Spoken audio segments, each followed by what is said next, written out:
Hi, Taurus, and welcome to your new moon in Aquarius read. Oh my gosh, it falls on February 9th. So this could, start, with you either before, a day or two, or of course, a day or two thereafter too, as well. So let's take a look and see what's coming for you during this new moon in Aquarius. Let's go ahead and talk about, kind of like your new beginning. All right, so let's talk about that. And we'll focus in on a few other areas, and I'll get into this in just a second. I am going to pull a tarot card on each of these because I think it's going to be key for you. All right, so let's do that as well. So give me a little bit more for Taurus during this time. Hope you guys are doing well, and how exciting for this new moon energy to come through. I'm thrilled to see what comes out for you here. All right, and all right, there we go. All right, let's take a look and see what we've got here. Okay, so in terms of your new beginnings, this is going to represent the energy of the new beginnings and fresh start that the new moon brings. Look at this. That's exactly what it's bringing. You got, it looks like you've got Uranus, and this is about changes and new beginnings after some sort of obstacles that you were going through in some way.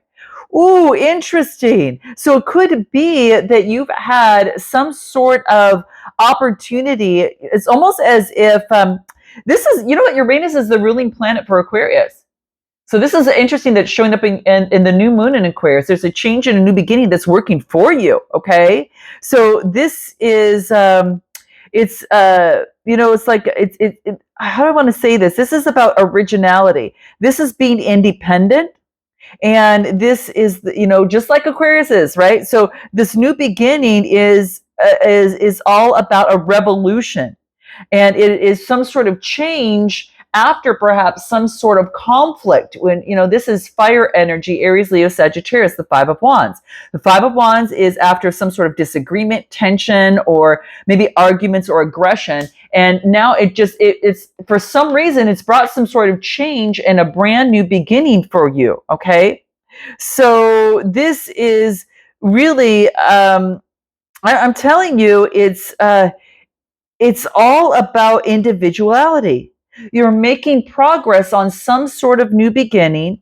And what it wants you to realize is in your new beginning, you get new beginning. So just pay attention to that, because this sets the tone for your lunar cycle. And this is, new beginning, making progress, using your individuality. Okay. You know that you're in your negative side if you're a little bit, fickle, right? If you're a little bit, aloof. All right. So this is all about moving forward with, maybe you've got an unusual idea, and this is finding new solutions for old problems. And that's exactly what I get. So it's like old conflicts or challenges, disagreements, new solution. So this is what you're in right now.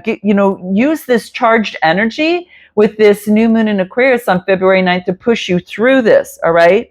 Because you're finding new solutions, and it could be an invention, new technology, or just flashes of insight in some sort of way, okay?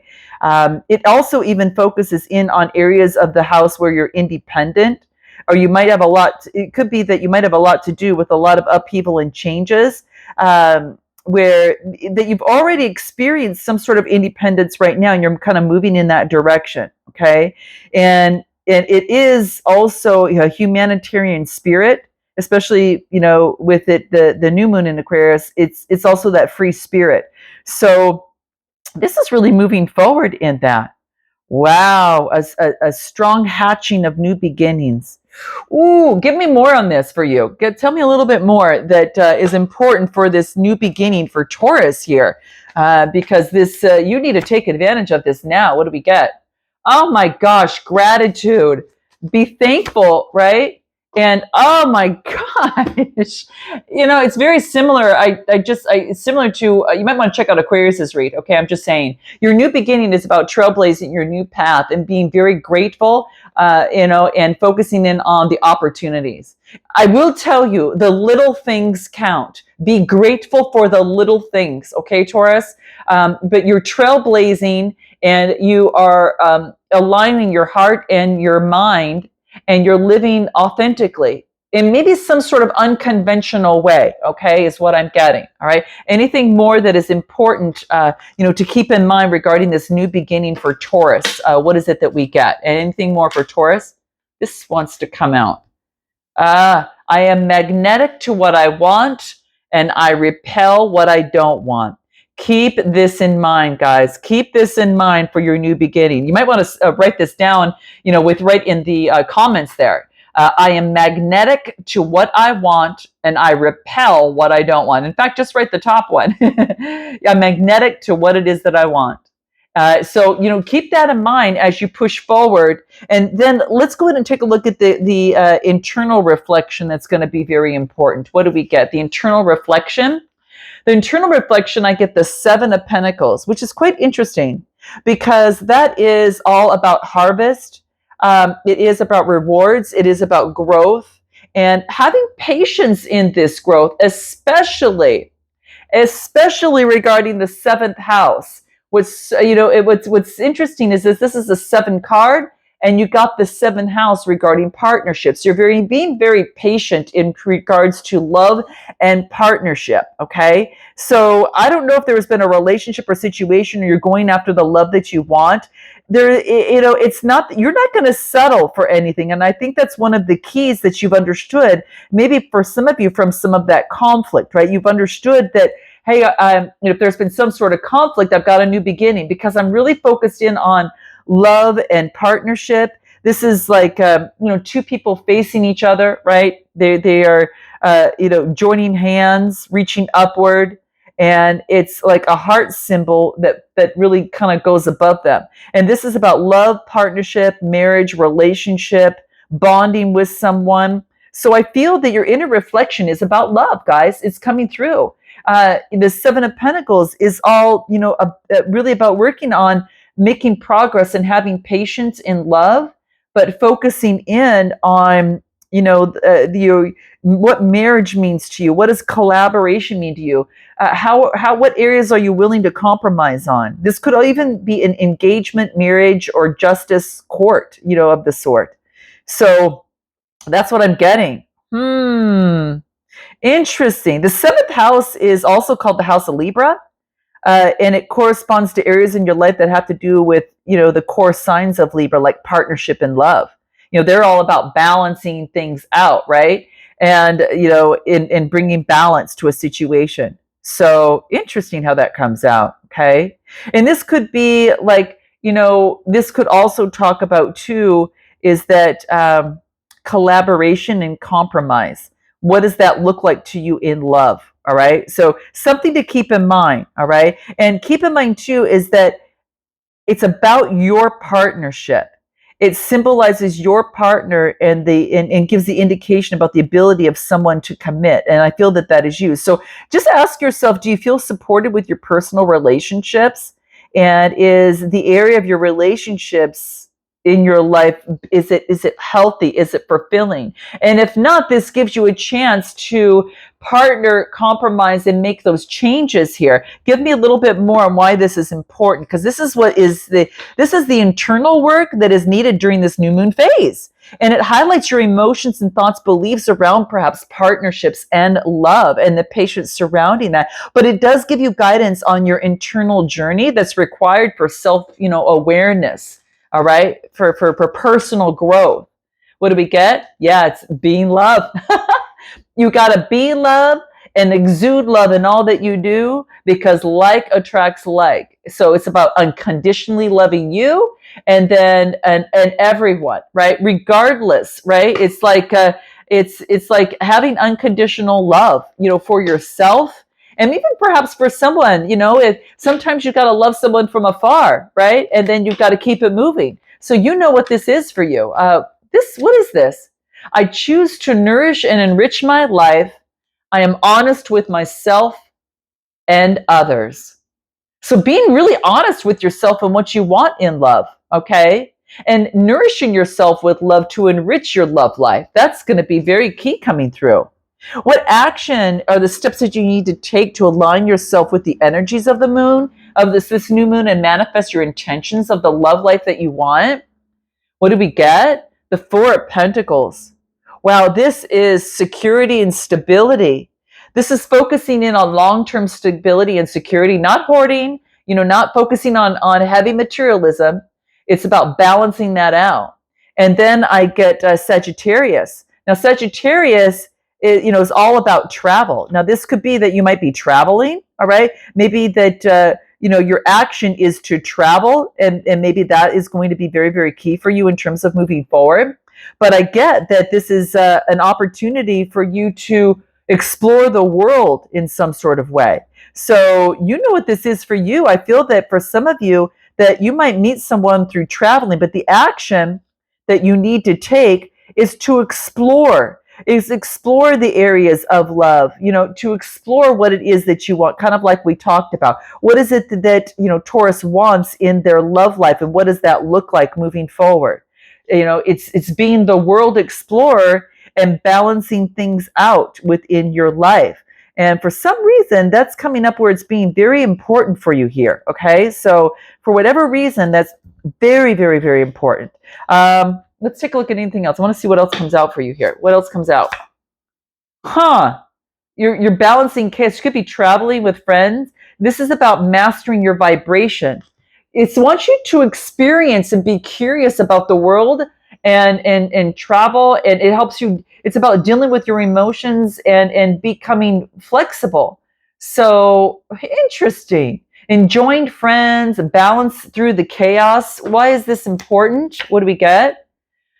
Man, I keep getting the same cards. Man, this is about taking care of your vibration. Just keeps focusing in on that, you guys. Your vibration is so key for you to get what it is that you want. And for some reason, the fire energy that's coming through here is Sagittarius. And that's just like, this is about having faith and the knowledge. So the action you need to take is have the faith and the knowledge to balance out your energy, to balance out your vibration in some sort of way, dealing with your emotions and creating a positive environment that moves towards that. Because the fours are all about long-term stability, wanting a long-term love, long-term stability is coming through here as well. Anything more that is important for Taurus in terms of the action to take? Yeah, you're choosing to take a higher perspective. You're widening your views. It's not local travel, it's world travel. It's like, you're looking at the bigger picture. So I choose to take a higher perspective and widen my views is what's coming through. Interesting. Why is that important? Why is that important for you? Because you know what it is that you don't want, right? You know what it's like to feel lost. And so now you are focusing in on having better boundaries and moving forward. And you're focusing in on not having a one-sided relationship. You're not going to fall for any sort of like love bombing or anything like that. You see the bigger picture of long-term stability and what you're looking for in love is what I'm getting. Okay. So, and this is about loving beyond measure. Loving you beyond measure is going to be very, very key. Now, what is it that are the blessings and opportunities and influences available for you? You've got a lot of resources, guys. You've got some sort of spiritual enlightenment with the hangman. This is like, this is maybe that you feel trapped in some sort of way or a lack of direction, or maybe that you need to release something so you can move forward. So for some of you, that is the case. So the opportunity is to release something, external factors or something that is so you can support your own growth. This is the second house. So this is talking about your own resources as you move forward. Okay. So it is your resources and your values. So it is letting go of something. And this is about wealth, money, material, luxury, physical, self-awareness, self-worth is coming through. So this is saying that the second house is the house of you. It's the house of Taurus. You know what it says? The blessings and opportunities is about your self-worth, your finances, and your possessions. Are you using, Taurus, all the talents that you have? And are you aware of your sources and your inner wealth that you have here? I mean, this is beautiful. And maybe do you feel that you're living in abundance? Because you need to let something go. The seventh house is like the core theme is like security and finance for Taurus. And this is you. So this is an urgent desire for material security. And this could be something that you're focusing in on, okay? But it does represent a connection to your finances and your possessions. So maybe this is something that you're realizing, that maybe that your opportunities and the signs and synchronicities that lead you towards blessing and opportunities is to let go of something and focus on your house of resources. Why is that important for Taurus? We want you to trust the process. Everything always works out. Something better is on the horizon. It's almost as if you have to let something go and see something in a different way. You're being asked, Taurus, and it's not the easiest thing to do, but have trust and confidence in the universe as you move forward, because something better is on the horizon. Okay? Trust the process. This is a paradigm shift. There's a new experience that is integrating now. It has to do with materialism too. So how you view, security, and this is growth. So, a lot of expansion and progress. There's a big cycle change that is happening, a paradigm shift within you that you're just being kind of moved in, and it's almost like the Wheel of Fortune when I see this. It's like a paradigm shift into a new environment. All right, you're coming to a new environment. What is this? I have power, and it is real. Ooh, this is beautiful. So that's what I'm getting, guys. Look at, and I get the Star card, Aquarius energy, and this is about a inspiration to make progress and to have a choice. You have a choice to be inspired and move forward and know, and yes, to be empowered by the new inspiration. And you have power, and it is real. You could be going into the spotlight and letting go of the Nine of Swords, letting go of an old way of depression, fear, anxiety, negativity. You've had a breaking point. You've had some sort of breaking point. Now it's about making the decision to step out. The Star card, Aquarius energy. Anything else that Taurus needs to know about this new moon that's coming through? Anything else we need to know? What else we get? Yeah, it's the transition. What it's telling you, Taurus, during this time, opportunities that lead you towards your blessings and opportunities, is focusing in on that keen sense of perception. That third eye kind of like energy, being a quick thinker, being very perceptive in your life. Let others, surrounding yourself with others. This is, focusing in on, collaborating with others in some sort of way. It could be friendships, community gathering. Those in your kind of light worker area, they're coming together. This is, so with your keen sense of perception and support from others around you emotionally, allow this transformation of Scorpionic energy to come on in to create the change, which is an 8 card that brings in balance. It's about communicating change to bring in balance and having that perception. You could be doing this for a living here, is what I'm getting. So, all right, guys, I'm going to leave it there. Note your comments, like, and subscribe. Happy new moon, and use it to your advantage, Taurus. Namaste.